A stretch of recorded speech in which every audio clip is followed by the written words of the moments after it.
šta ću da kažem, da li je srpski ili je naš ili ne znam kako. I onda imamo sulude situacije, recimo, skoro sam video da na katedri na filološkoj katedri u Nikšiću imate, dakle, i za srpski i za crnogorski jezik odvojeno, a onda kad vidite ljude koji to predaju, to su manje više isti ljudi.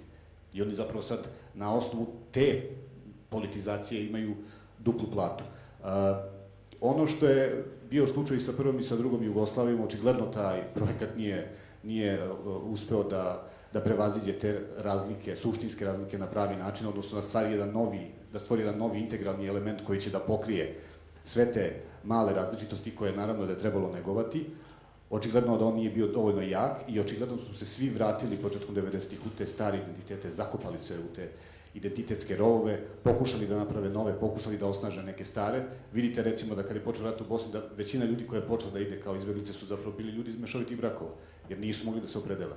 I onda smo imali jedan nasilan pokušaj da se ljudi ubacuju u različite kolektivne identitete.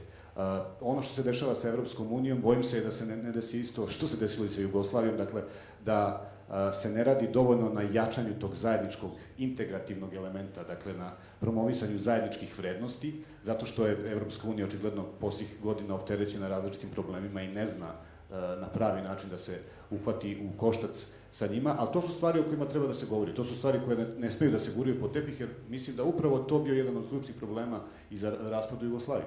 Jer smo navodno imali rešeno nacionalno pitanje, a onda se desilo preko noći da ono ne da nije rešeno, nego da je i tekako dovedeno do takvog nategnuća da je izgleda moralo da se razreši u krvoproliću, nažalost. Ima čini se da je pitanje identiteta jedno od ključnih pitanja u Makedoniji, da.